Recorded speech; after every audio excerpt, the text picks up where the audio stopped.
Hello बच्चों, चलिए प्रश्नों को समझते हैं। स्थिर अवस्था में स्थित U 238 नाभिक 1.4 गुणा 10 की घात 7 मीटर प्रति सेकंड की चाल से चलता एक अल्फा कण उत्सर्जित करता है। शेष बचे थ्योरियम 234 नाभिक की चाल ज्ञात कीजिए। नाभिक का द्रव्यमान उसकी द्रव्यमान संख्या के अनुपाती माने। मुख्य अवधारणा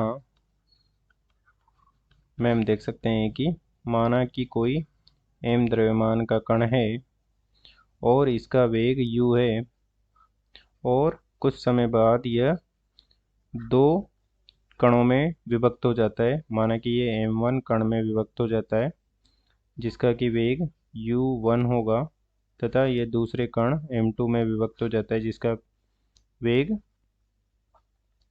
u2 होगा।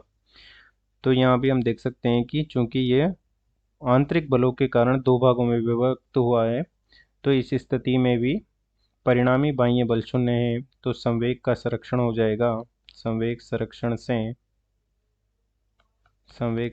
से mu बराबर हो जाएगा m1 u1 plus m2 u2। अब चलिए प्रश्न को हल करते हैं।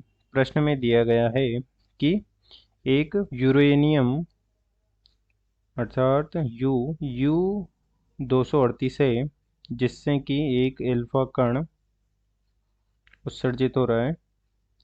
अल्फा कण का द्रव्यमान हो जाएगा 4 जो कि v1 बराबर 1.4 गुणा 10 की घात 7 मीटर प्रति सेकंड से उत्सर्जित होता है। माना कि इधर तो दूसरा कण जो कि थोरियम 234 है वो v2 वेग से दूसरी तरफ उत्सर्जित होगा और इसके लिए हम देख सकते हैं कि यूरेनियम 238 का वेग 0 दे रखा है अर्थात u बराबर 0 है।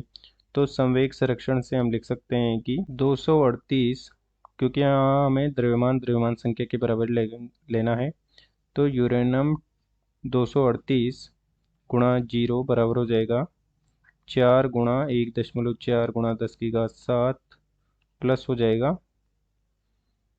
234 गुणा v2 और ये 0 हो जाएगा तो ये दोनों विपरीत दिशा में जा रहे होंगे तो v2 बराबर हो जाएगा 4 गुणा 1.4 गुणा 10 की घात 7 माइनस में आ जाएगा ये और ये हो जाएगा 234 का भाग और ये हो जाएगा 2.7 माइनस 2.4 गुणा 10 की घात 5 मीटर प्रति सेकंड जो कि अल्फा कण के विपरीत है।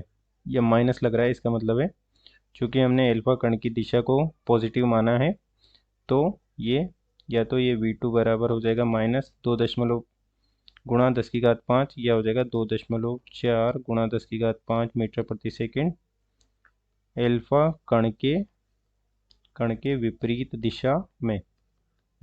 दिशा में प्रकार से हमने थोरियम के नाभिक की वेग की गणना कर दी है। अतः दिए गए प्रश्न को हमने हल कर दिया है। आशा करते हैं आपको समझ में आया होगा। धन्यवाद।